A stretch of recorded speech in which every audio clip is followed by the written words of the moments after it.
নমস্কার। আজকে আমি আপনাদের সামনে এসেছি একটা নতুন বিষয় নিয়ে। বিষয়টা বাংলা ও বাঙালি। আমি আজকে এই বিষয়ে ভিডিও করার ইচ্ছা প্রকাশ করছি এই জন্যই, আজ আমি একটা ভিডিও দেখলাম বাংলা পক্ষর সাধারণ সম্পাদক অধ্যাপক গর্গ চট্টোপাধ্যায়ের। আমি এর আগেও অনেক ভিডিও দেখেছি তাদের। আজকের ভিডিওতে আমি দেখলাম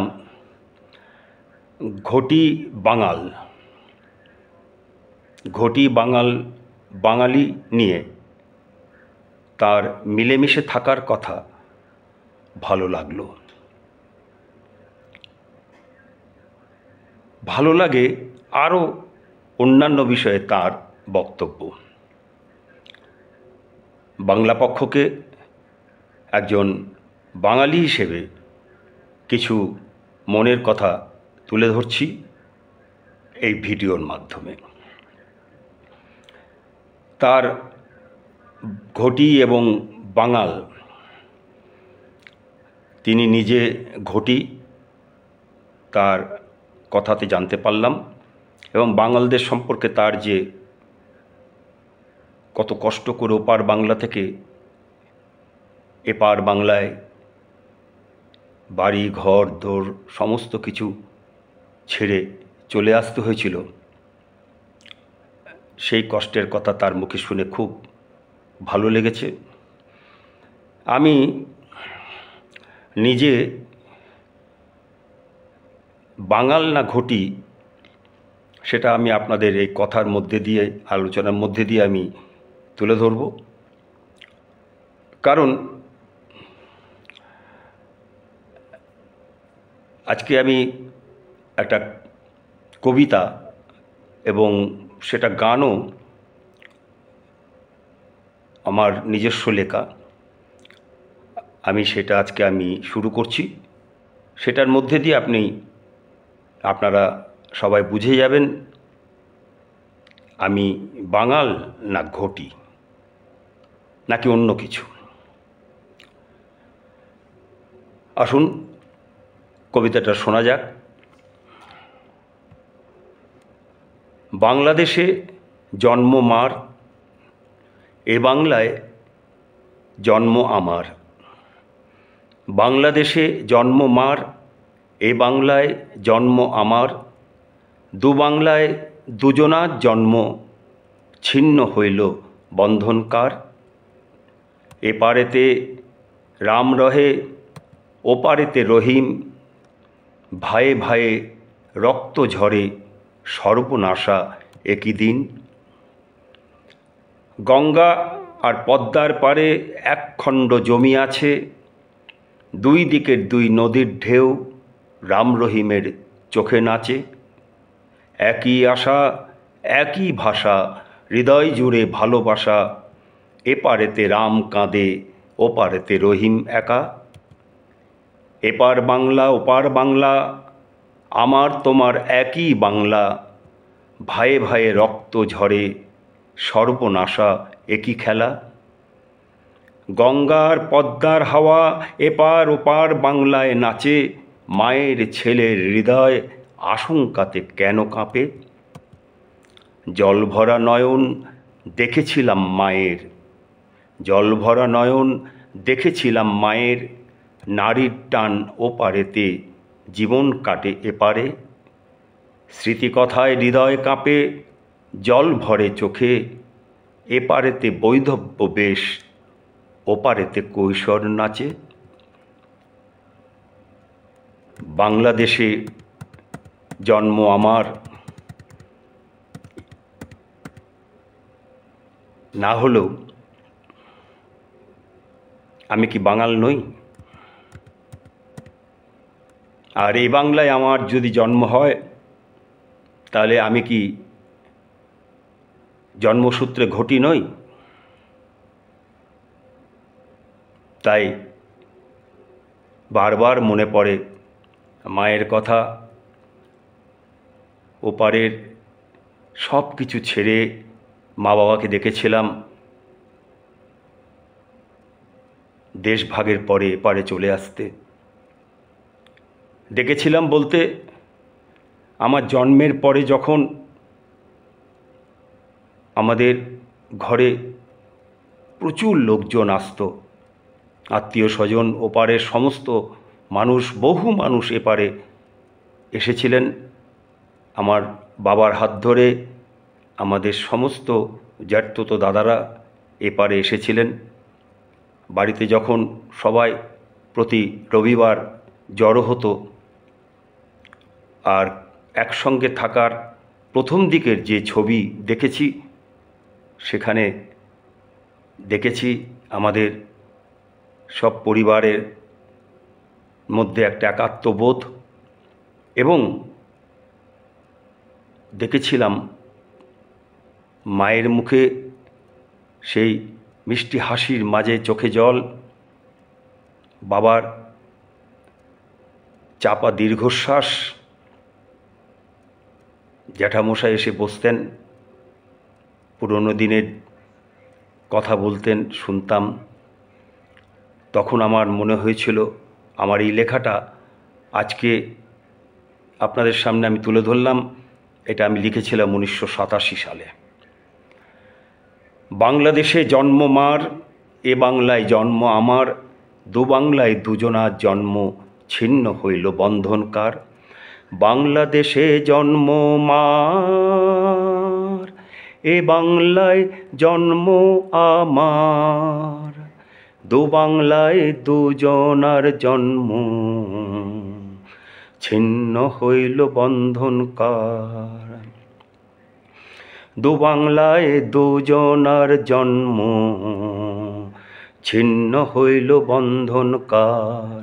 এপারেতে রাম রহে, ওপারেতে রহিম, এপারেতে রাম রহে, ওপারেতে রহিম। ভাইয়ে ভাইয়ে রক্ত ঝরে, সর্বনাশা একই দিন। ওই পারেতে রাম রহে, ও পারেতে রহিম। গঙ্গার পদ্মার পারে এক খণ্ড জমি আছে, গঙ্গা আর পদ্মার পারে এক খণ্ড জমি আছে। দুই দিকের দুই নদীর ঢেউ রাম রহিমের চোখে নাচে। দুই দিকের দুই নদীর ঢেউ রাম রহিমের চোখে নাচে। একই আশা একই ভাষা, হৃদয় জুড়ে ভালোবাসা। একই আশা একই ভাষা, হৃদয় জুড়ে ভালোবাসা। এপারেতে রাম কাঁদে, ওপারেতে রহিম একা।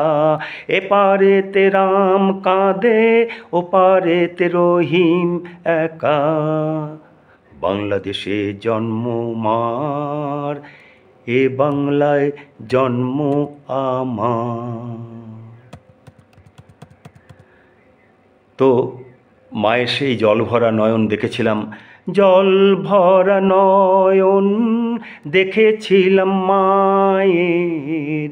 নারীর টান ও পারেতে, জীবন কাটে এ পারে। নারীর টান ও পারেতে, জীবন কাটে এ পারে। স্মৃতি কথায় হৃদয় কাঁপে, জল ভরে চোখে।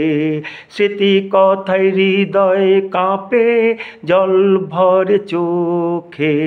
এপারেতে বৈধব্য বেশ, ওপারেতে কৈশোর নাচে। এপারেতে বৈধব্য বেশ, ওপারেতে কৈশোর নাচে। এর আগেও একবার বাংলা পক্ষকে ইস্কনের সাধু অমোঘ লীলা দাসের শ্রী ঠাকুর রামকৃষ্ণ শ্রী শ্রী বিবেকানন্দকে অপমান করার জন্য ও হিন্দু ধর্মের সম্পর্কে ঘৃণা, আক্রোশ, বিদ্বেষ ছড়ানোর জন্য ঘৃণ্য যে ক্ষমাহীন অপরাধ করেছিলেন, সেই ঘৃণ্য ক্ষমাহীন অপরাধের বিরুদ্ধে তাদের আন্দোলনকে সমর্থন জানিয়ে ফেসবুকে একটা খোলা চিঠি লিখেছিলাম।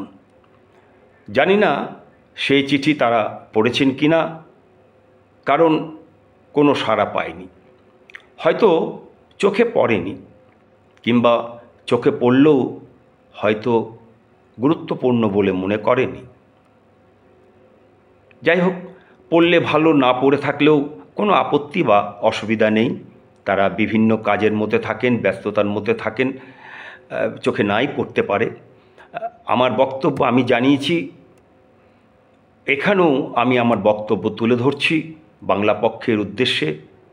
তাদের বাংলা রাজ্য, বাংলা ভাষা ও বাঙালি কৃষ্টি সংস্কৃতির পক্ষে আন্দোলনকে সমর্থন জানিয়ে পূর্বের ওই চিঠির মতো এখানেও কয়েকটি আমার একান্তই মনের ভাবনা, চিন্তা, নানা কথার মধ্যে দিয়ে আমি তুলে ধরার চেষ্টা করছি। আমি আপনাদের কাছে আজকে সেই বিষয়টা নিয়ে একটু আলোচনা করব। আমরা সবাই মিলে আসুন বিষয়টা একটু ভেবে দেখি।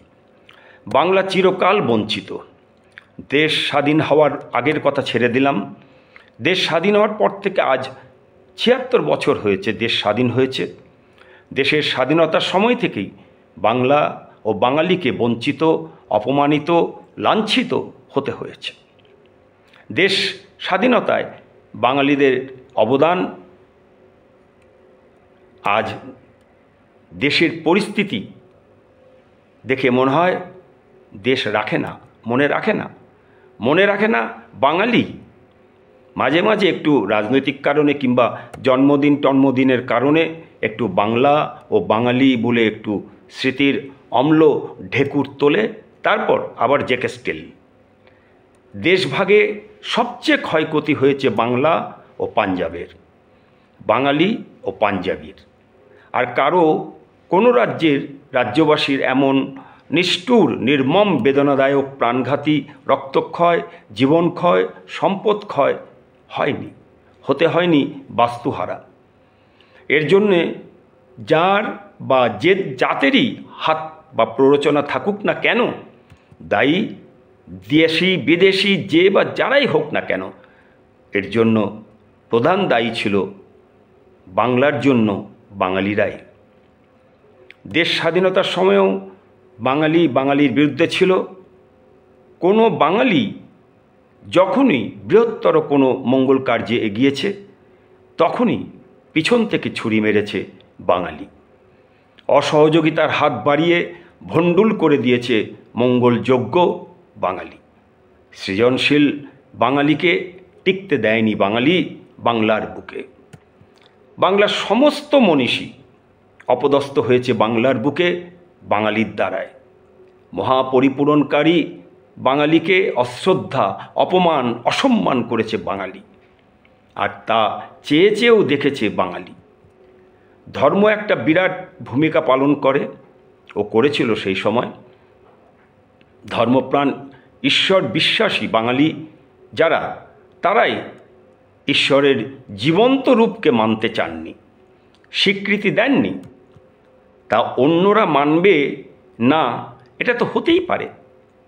ধর্ম মানে না ও ঈশ্বর অবিশ্বাসী প্রতিষ্ঠিত প্রাজ্ঞ, বিদ্বান, পণ্ডিত বাঙালি উপেক্ষা করেছে, অবহেলা করেছে, অবজ্ঞা করেছে তাঁদের, অর্থাৎ বাঙালি পুরুষোত্তম জীবন্ত ঈশ্বরকে। তারা ওসব জীবন্ত ঈশ্বর, ভগবান, পুরুষোত্তম টোত্তম মানে না, ধার ধারে না। আর যারা প্রাজ্ঞ, বিদ্বান, পণ্ডিত বাঙালি ধর্ম ও ঈশ্বর মানে,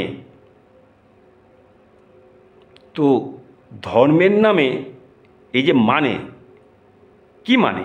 ধর্মের নামে অসার কিছু ক্রিয়াকলাপ মানে, যার সঙ্গে চরিত্র গঠনের কোনো সম্পর্ক নেই। আর ঈশ্বর বা ভগবান মানলেও ওই আকাশের ভগবান, আকাশের ঈশ্বর, বোবা বা অমূর্ত ভগবান মানে। তাই এই দেশের যে ঈশ্বর মানুষের রূপ ধরে তিনি যতবার এসেছেন এই ধর্মের দেশে, ততবার তিনি অপমানিত ও লাঞ্ছিত হয়েছেন ধর্ম ও ঈশ্বর অবিশ্বাসী বাঙালিদের হাতে। এবং সবচেয়ে দুঃখের, অপমানের ও লজ্জার বিষয়, অপমানিত ও লাঞ্ছিত হয়েছেন, এখনও হয়ে চলেছেন ধর্ম ও ঈশ্বর বিশ্বাসী বাঙালিদের হাতে।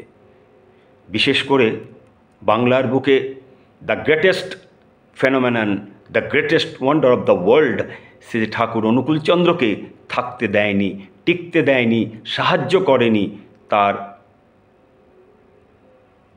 মাতৃভূমি বাংলাদেশে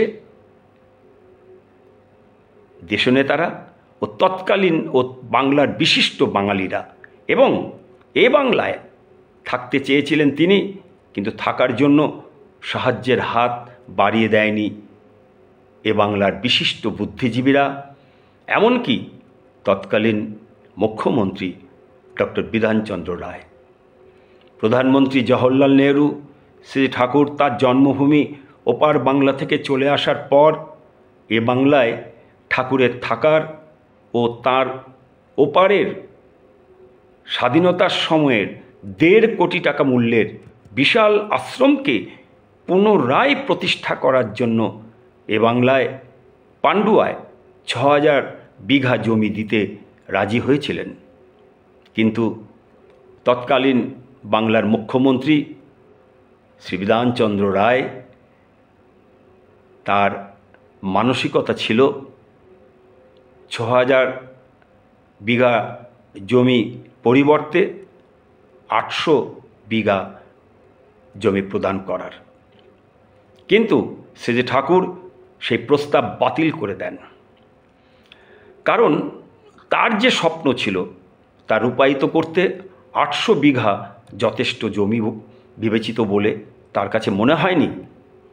1947 সালে যখন তিনি ওপার বাংলায় তার বিশাল আশ্রম, যার তৎকালীন মূল্য ছিল 1.5 কোটি টাকা, সেই বিশাল সম্পত্তি ছেড়ে খালি হাতে চলে এসেছিলেন, তখন এ বাংলায় 800 বিঘা জমি তার কাছে কোনো মূল্য ছিল না।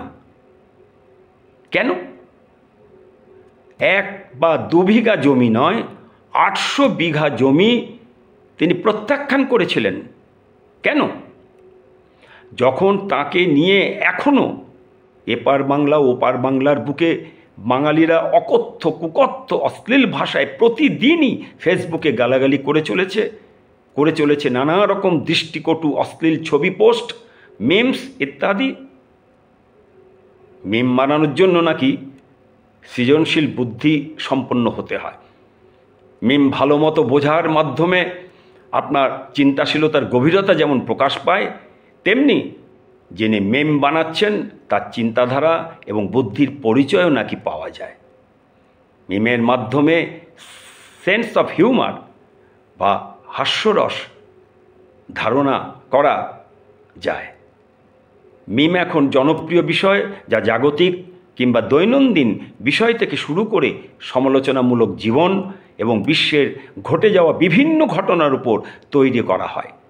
যাই হোক, কাউকে আঘাত করে, মানসিক যন্ত্রণা দিয়ে, মিথ্যে অপবাদ দিয়ে, কুৎসা করে, কারো চরিত্র হনন করে মিম তৈরি করাকে যদি সৃজনশীল সৃষ্টি আখ্যা দেওয়া হয়, চিন্তাশীলতার গভীরতা বলে ধরা হয়, উৎকৃষ্ট সেন্স অফ হিউমার বা হাস্যরস ধারণা বলে তকমা দেওয়া হয়, তাহলে তার ফলে যদি সমাজ সভ্যতার বিকাশ ব্যাহত হয়, ব্যক্তিত্ব বিনষ্ট হয়, প্রজন্মের পর প্রজন্মের শিক্ষা ও রুচির মান নষ্ট হয়, বোধের মৃত্যু ঘটে, বুদ্ধি বন্ধা হয়ে যায়, সস্তা ও হালকা মানসিকতার অধিকারী হয়ে ওঠে মানুষের সিরিয়াস চিন্তা করার শক্তি নষ্ট হয়, ভারসাম্যহীন চরিত্র গড়ে ওঠে, শুধু নিম্নমানের প্রবৃত্তিমুখী রিপুতাড়িত হাস্যরসের মধ্যে ডুবে থেকে সূক্ষ্ম সূক্ষ্ম ব্রেন সেলকে কোলাপস করে দেওয়া হয়,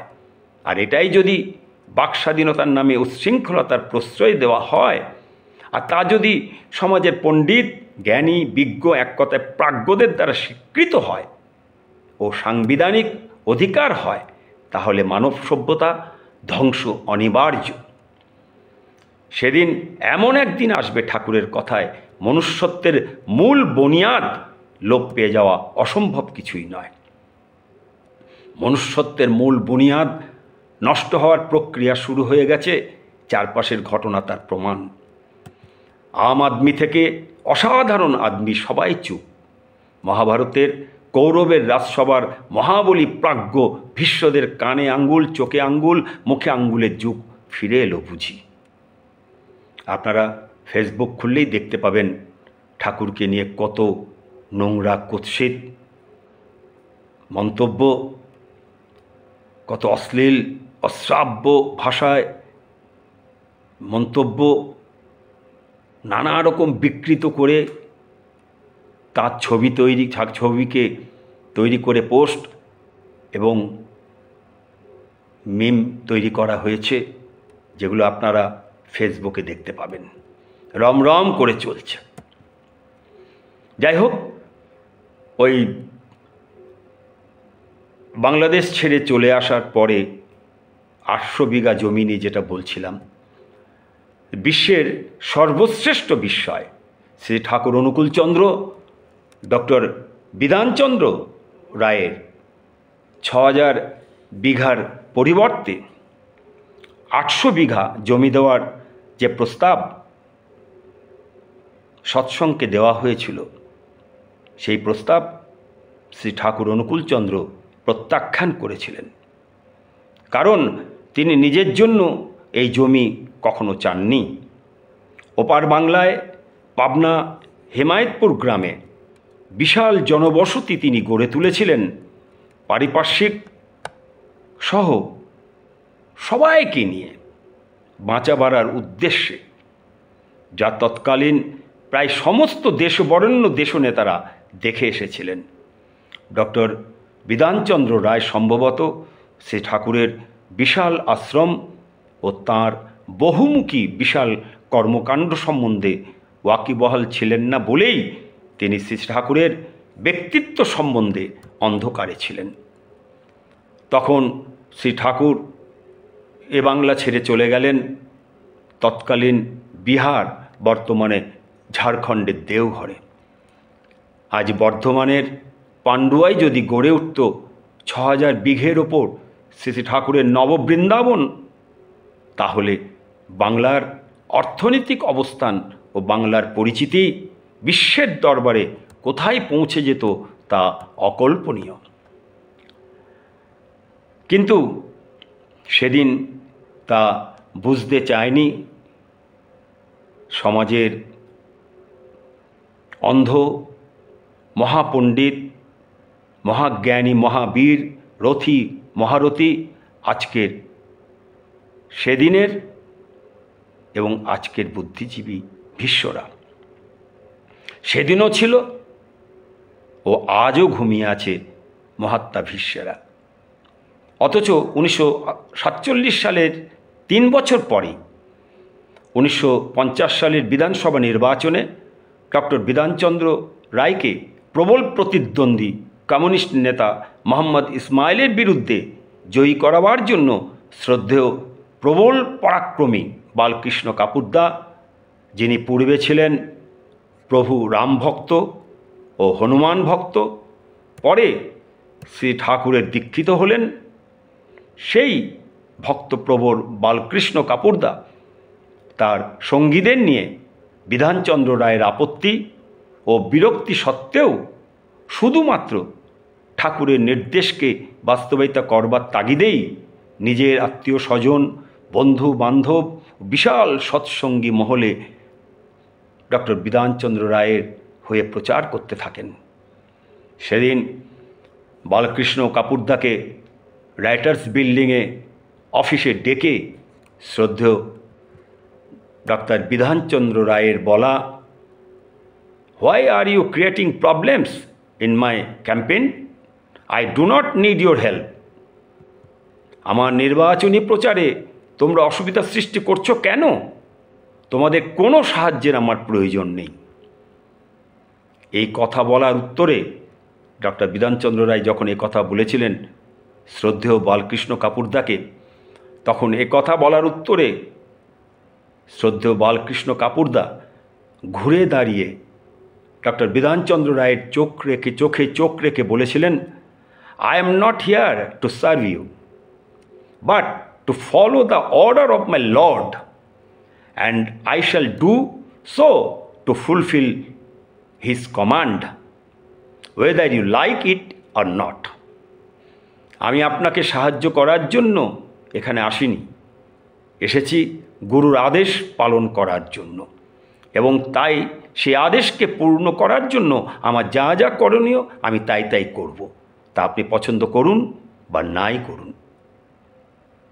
ভোটের রেজাল্ট বেরোলে দেখা যায় মাত্র 400 ভোটের ব্যবধানে ডক্টর বিধানচন্দ্র রায় মোহাম্মদ ইসমাইলের বিরুদ্ধে বিজয়ী হন। বাংলার নবরূপকার হলেন ডক্টর বিধানচন্দ্র রায়। বালকৃষ্ণ কাপুরদা যখন দেওঘরে ফিরে আসেন নির্বাচন শেষে, তখন শ্রী ঠাকুর কাপুরদাকে দেখেই আনন্দে হাসতে হাসতে বলে উঠেছিলেন, ওই দেখ কিং মেকার আসছে, বাংলা বেঁচে গেল। সেদিন সৎসঙ্গীদের ভোট যদি যুক্ত না হতো বাংলার পরিণতি কী হতো তা একমাত্র জীবন্ত বিধাতাই জানতেন। শ্রী ঠাকুর কিন্তু বাংলার বুকে থাকতে না পারার, পান্ডুয়ায় 6000 বিঘা জমি না পাওয়ার যন্ত্রণা মনে রাখেননি। বিধানচন্দ্র রায়কে সাহায্য করার জন্য যথাসাধ্য সাহায্য করেছেন, কিন্তু সেদিনও ডক্টর বিধানচন্দ্র রায় শ্রী ঠাকুরকে বুঝতে পারেননি।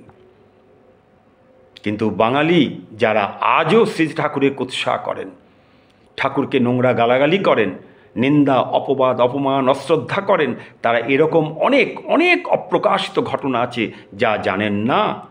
তাদের শুধু একবার ভেবে দেখতে বলবো, আছে কেউ এমন ব্যক্তিত্ব, আছে কোনো ধর্মীয় প্রতিষ্ঠান, আছে কোনো ধর্মীয় নেতা বা সাধারণ কোনো কেউ যিনি 800 বিঘা জমি পাওয়ার কথা আমি ছেড়ে দিলাম, বিনা পয়সায় 1 কাঠা জমি যদি পান ছেড়ে দেবেন?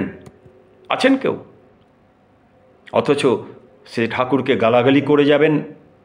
এরপরেও বাংলার বুকে বাঙালিরা ইদানিং নতুন ভূমিকায় দেখা যাচ্ছে এক শ্রেণীর নিকৃষ্ট, বাচ্চা থেকে বুড়ো স্বঘোষিত গেরুয়াধারী সনাতনী নামধারী বাঙালিকে শ্রী ঠাকুরের বিরুদ্ধে কুৎসা গালাগালি নিন্দা সমালোচনা অপমান অশ্রদ্ধা করতে ও অপবাদ দিতে, ভিডিও করে করে অকথ্য ভাষায় তারা ঠাকুরের বিরুদ্ধে গালাগালি করছেন। অবাক কাণ্ড, স্বঘোষিত সনাতনীদের হঠাৎ এই গাত্রদাহ শুরু হয়েছে। ভালোই হয়েছে, সবাই দেখুক স্বঘোষিত সনাতনী হিন্দু বাঙালিদের আচরণ। আরও অবাক লাগে যখন ঠাকুর রামকৃষ্ণের কিছু বাঙালি দীক্ষিত শ্রী ঠাকুর অনুকূলচন্দ্রের বিরুদ্ধে ক্ষিপ্ত, এবং অদীক্ষিত বাঙালি ঠাকুর রামকৃষ্ণের হয়ে শ্রী ঠাকুর অনুকূলচন্দ্রের বিরুদ্ধে সীমাহীন অশ্লীল কানে গরম সীসা ঢেলে দেওয়ার মতো গালাগালি করে। যেন মনে হচ্ছে তারা ভীষণ রামকৃষ্ণ প্রেমী, রামকৃষ্ণ সম্পর্কে সব জেনে ফেলেছেন। আর এর মধ্যেও কিছু কৃষ্ণপ্রেমীদের মন্তব্য আছে, আপনারা আমার ভিডিওগুলির মন্তব্যে দেখতে পাবেন। তাদের ভাষা, তাদের কথা, তাদের নানা রকম মন্তব্য, অবাক লাগে এদের সবার কৃষ্ণপ্রেম রামকৃষ্ণ প্রেম, এসব প্রেম দেখে অবাক লাগে।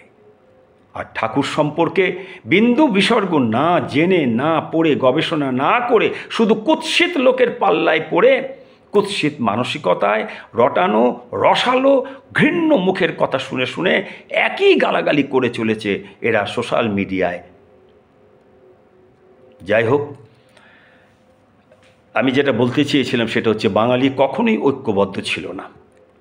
বাঙালি কখনোই শিক্ষা, সাহিত্য, ধর্ম ও রাজনীতির ক্ষেত্রে নিজের কৃষ্টি, সংস্কৃতি, ঐতিহ্য, জ্ঞান বিজ্ঞানের ওপর বিশ্বাসী ও আস্থাশীল ছিল না। বাঙালি কখনোই নিজের মানব সম্পদ অর্থাৎ বাঙালির অভূতপূর্ব যে মস্তিষ্ক, সে মস্তিষ্কে সম্মান শ্রদ্ধা করেনি। সাধারণ বাঙালি ও অসাধারণ বাঙালি মস্তিষ্কের অধিকারীরা কখনোই অন্য বাঙালি অসাধারণ মস্তিষ্কের কদর করেনি। নিজেকে নিয়েই ছিল তারা ব্যস্ত। বাঙালি নিজ কৃষ্টি, নিজ সংস্কৃতি, নিজ ঐতিহ্যের প্রতি ছিল উদাসীন, ছিল পাশ্চাত্যের প্রতি প্রেমে মশগুল। বাঙালির কাছে বাঙালি মনীষী, তাদের দর্শন, তাদের সাহিত্য, তাদের মতবাদ, তাদের চিন্তাভাবনা ইত্যাদির চেয়ে অবাঙালি ও বিদেশি মনীষী, বিদেশি সাহিত্য, বিদেশি দর্শন, বিদেশি মতবাদ, বিদেশি চিন্তাভাবনা বেশি বেশি গ্রহণযোগ্য ছিল, যা আজও আছে। এতে একটা আলাদা আভিজাত্য বোধ করত বুদ্ধিজীবী বাঙালি, যা আজও করে। ওই বিদেশি ভাষা ইংরেজি ভাষার মতন, যা এখন ভয়ঙ্করভাবে গ্রাস করে ফেলেছে একেবারে আষ্টে পৃষ্ঠে, অজগর সাপের মতো বা অক্টোপাসের মতো বাঙালির ঘরে ঘরে, বাঙালি অভিভাবকদের মনে প্রাণে, একেবারে মস্তিষ্কে ব্রহ্মতালুতে ছোবল মেরে দিয়েছে ইংরেজি। এই যে বাঙালির কাছে বাঙালি মনীষী, তাদের দর্শন, তাদের সাহিত্য, তাদের মতবাদ, তাদের চিন্তাভাবনা ইত্যাদির চেয়ে অবাঙালি ও বিদেশি মনীষী, বিদেশি সাহিত্য, বিদেশি দর্শন, বিদেশি মতবাদ, বিদেশি চিন্তাভাবনা বেশি গ্রহণযোগ্য ছিল, সেটা কোন বাঙালিদের ওপর প্রভাব বিস্তার করেছিল? সাধারণ বাঙালি নাকি বুদ্ধিজীবী খ্যাত অসাধারণ বাঙালি? সাধারণ বাঙালি, আম বাঙালি চিরকাল না ঘাটকা না ঘাটকা, এরা ওই রূপোর কাঠি আর সোনার কাঠির জাদুতেই বশীভূত।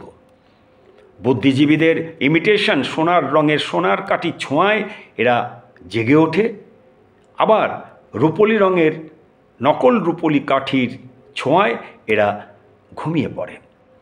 এরা বুঝতেই পারে না এদের সোনার কাঠি ছুঁয়ে ঘুম ভাঙানো হয়নি, এদের নকল ইমিটেশন সোনার কাঠি দিয়ে ঘুম ভাঙিয়ে নিজেদের আখের গুছিয়ে নিয়েছে, আবার যখন দরকার পড়েছে মিথ্যে রূপোলি রঙের নকল রূপোর কাঠি বানিয়ে ঘুম পাড়িয়ে দিয়েছে। আমরা সে রূপকথার গল্পে দেখতাম, নাগাজকুমারীকে ঘুম পাড়িয়ে দিত রাক্ষস, সোনার কাঠি ছুঁয়ে আবার রূপোর কাঠি ছুঁয়ে। তো যাই হোক, এরা শিখিয়েছে যে জনগণের বাণী ঈশ্বরের বাণী। এরা নিজেদের মৌরসী পাট্টা জমিয়ে রাখার স্বার্থে, ক্ষমতা দখলের স্বার্থে ঈশ্বরের, জীবন্ত ঈশ্বরের উপস্থিতিকে উপেক্ষা করে।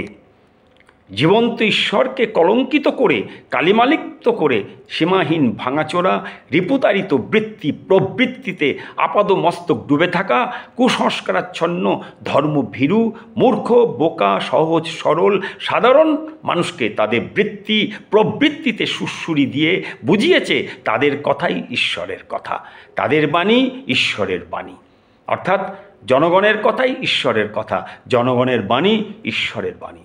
এছাড়া ঈশ্বর বলে কিছু নেই, নেই তাদের কোনো জীবনীয় বাণী, নেই কোনো বাঁচা বাড়ার মতবাদ। ধর্ম ও ঈশ্বর সবটাই আফিম।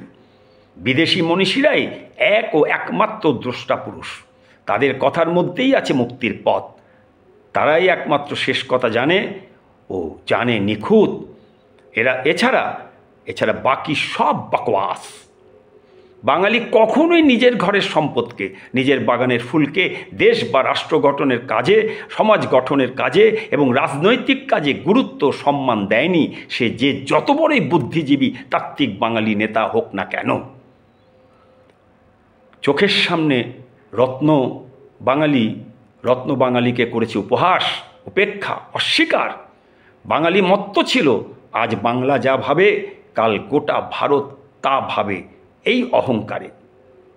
তাই আজ গোটা ভারত যা ভাবে বাংলা তা কালও ভাবতে পারে না।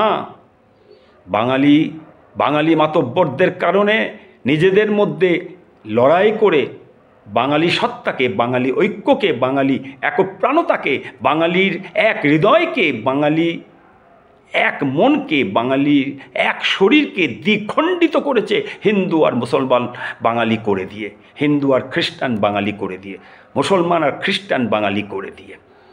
এমনিভাবে সমস্ত বাঙালির ঐক্যের শরীরকে ভেঙে টুকরো টুকরো করে দিয়েছে নানান সংখ্যাগরিষ্ঠ সংখ্যালঘিষ্ঠ ধর্মের নামে নানান মতের হাতুড়ি দিয়ে।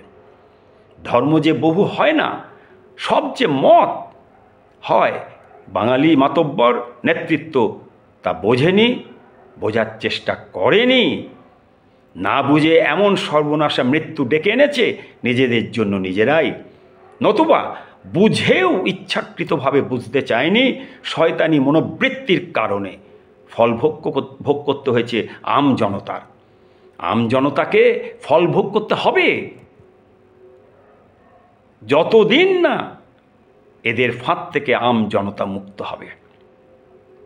তাই বাংলা পক্ষের যারা বাঙালি জাগো বলে মহান যজ্ঞ শুরু করেছেন তাদের বলি, আপনারা আপনাদের বলিষ্ঠ সংগঠন দিয়ে বাংলার কৃষ্টি সংস্কৃতি, বাংলার ঐতিহ্য, বাংলার মনীষী, বাংলার শিল্প, বাংলার সাহিত্য, ধর্ম ইত্যাদির ওপর দাঁড়িয়ে অবাঙালিদের বোঝান আপনারা বাংলার বুকে আছেন, বাংলা আপনাদের কর্মস্থল, আর কর্মস্থল মন্দির তুল্য, স্বর্গ সমান।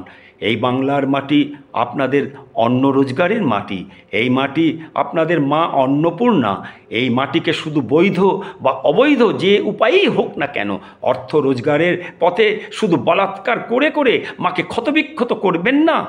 বাংলার এই মন্দির সমান, স্বর্গ সমান, মা অন্নপূর্ণা সমান বাংলার মাটিকে আপনারা সম্মান করুন, পুজো করুন, ভক্তি করুন, শ্রদ্ধা সম্মান করুন। বাংলা ভাষা, বাংলা কৃষ্টি সংস্কৃতি, বাংলার ঐতিহ্য, বাংলার শিল্প, বাংলার সাহিত্য, ধর্ম সব কিছুকে আপন করে নিন। এর জন্যে নিজের ধর্ম, নিজের কৃষ্টি, নিজের সংস্কৃতি, ঐতিহ্য, শিল্প, সাহিত্য ইত্যাদি কোনো কিছুকেই ত্যাগ করতে হবে না, ছাড়তে হবে না। মা অন্নপূর্ণা আপনাদের এই কর্মস্থল বাংলায় আপনাদের ঘরে ঘরে অক্ষুণ্ণ থাকবে, স্থির থাকবে। হরিহরের গোয়াল ঘরের কারণে ঘর থেকে একদিন মা অন্নপূর্ণা যেমন হরিহরের গৃহ ত্যাগ করে চলে গেছিল, ঠিক তেমনি যেন আপনাদের অপমানে, অশ্রদ্ধায়, অসম্মানের কারণে ক্রোধান্বিত হয়ে বেরিয়ে না যান মা অন্নপূর্ণা আপনাদের ঘর থেকে, সেদিকে খেয়াল রাখবেন। ওনাদের বোঝান আপনারা যে অর্থ বাংলার বুক থেকে রোজগার করে নিয়ে যাচ্ছেন নিজের নিজের রাজ্যে, তার জন্য কৃতজ্ঞ থাকুন বাংলার মাটির কাছে। তাদের বোঝান আপনাদের পরিবারের প্রজন্মের পর প্রজন্ম এই বাংলায় জন্ম নিচ্ছে ও এই বাংলার মাটিতেই মিশে যাচ্ছে, কিন্তু আপন করে নিতে পারছে না বা পারেনি এই বাংলাকে, বাংলার মাটিকে। কেন? তারা তো প্রকারান্তরে বাঙালি হয়ে গেছে। বছরের পর বছর বাংলার বুকে থাকা সত্ত্বেও বাংলা ভাষা শিখতে পারেননি এখনো ভালো করে। সেটা কি খুবই সম্মানের? কারণ আপনারা বাংলার বুকে বাংলাকে গরুর বাট থেকে দুধ দুয়ে নিয়ে যাবার মতো, গরুর বাট থেকে যেমন দুধ দুয়ে নিয়ে যায়, ঠিক তেমনি বাংলাকে আপনারা গরুর মতন, সেই গরুর বাট থেকে দুধ দুয়ে নিয়ে যাবার মতন দুধ দুয়ে দুয়ে বাট থেকে রক্ত বের করে দিচ্ছেন, কিন্তু গরুকে মায়ের মতো বুকে করে লালন পালন করেননি, করছেন না। তাই বাংলায় থেকেও বাঙালির সঙ্গে একটা বিরাট দূরত্ব নিয়ে অবস্থান করছেন, যা যে কোনো মুহূর্তে অস্তিত্বের পক্ষে ক্ষতিকর। এই বাংলায় আপনাদের কত সন্তান সন্ততি বাঙালির সঙ্গে বিবাহ বন্ধনে আবদ্ধ হচ্ছে, তাদের পরবর্তী সন্তান সন্ততি না ঘাটকা না ঘাটকা হয়ে দিশাহীন হয়ে দ্বিধাগ্রস্ত হয়ে পড়ছে। এই জটিল পরিবেশে ভয়ঙ্কর এক পরিবেশ তৈরি হচ্ছে। ভিতরে ভিতরে তারা মায়ের দিকে যাবে না বাবার দিকে যাবে, বাবার দিকে যাবে না মায়ের দিকে যাবে, এই চিন্তায় অস্থির হয়ে, হতাশ হয়ে, অবসাদগ্রস্ত হয়ে পড়ছে। বুঝতে পারছে না কে ঠিক কে বেঠিক।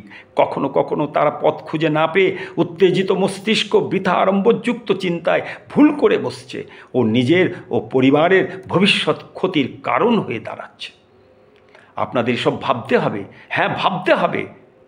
বাংলা ও বাঙালিকে যখন বাঁচাতে নেমেছেন তখন আপনাদের আরও আরও আরও গভীরে ডুব দিয়ে ভাবতে হবে, নতুবা বাংলার বুকে এর আগের সব হঠকারী আন্দোলনের মতো সব গোড়া কেটে আগায় জল দেবার মতো ব্যর্থ আন্দোলন, সেই ব্যর্থ আন্দোলনের মতো আজ নয়তো কাল নয়তো পরশু মুখ থুবড়ে পড়তে হবেই হবে।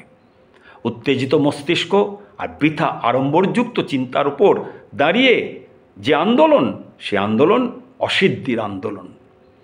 আপনারা মানুন আর নাই মানুন, এর আগে বাংলার বুকে বহু রাজনৈতিক আন্দোলন, সামাজিক আন্দোলন সময়ের সঙ্গে সঙ্গে মুখ থুবড়ে পড়েছে, ব্যর্থ হয়েছে ও অন্তঃসারশূন্য আন্দোলন বলে স্বীকৃতি পেয়েছে।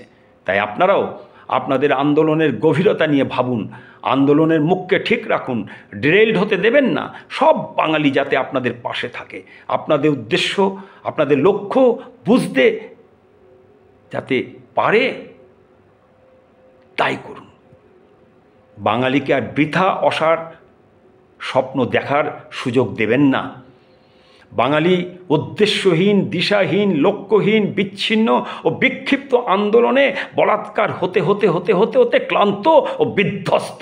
চটজলদি ভাষা মিথ্যে কপট অবাস্তব প্রবৃত্তির সুরসুরি আন্দোলন দেখে দেখে অভ্যস্ত বাঙালি এখন প্রকৃত আন্দোলন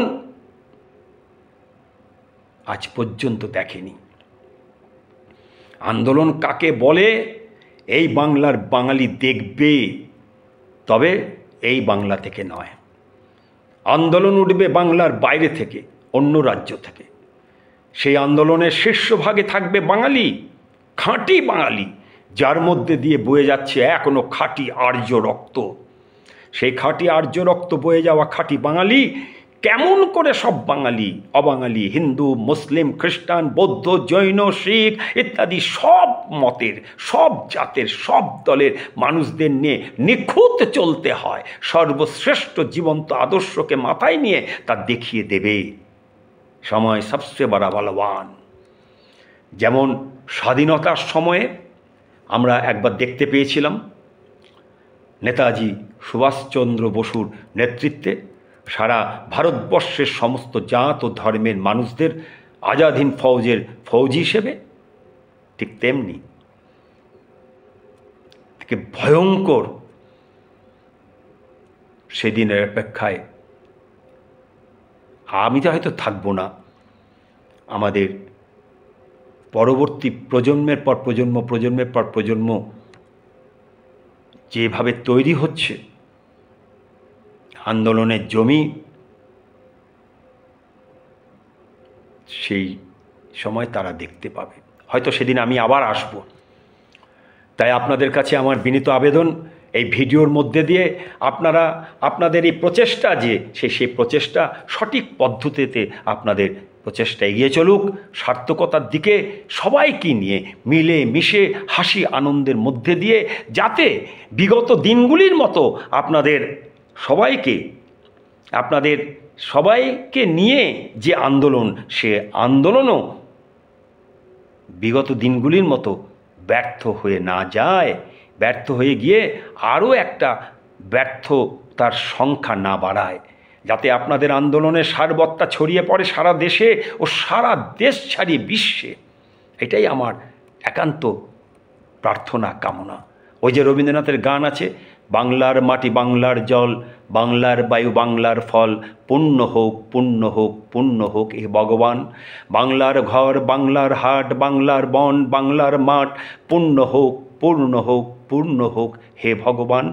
বাঙালির পণ বাঙালির আশা, বাঙালির কাজ বাঙালির ভাষা, সত্য হোক সত্য হোক সত্য হোক হে ভগবান।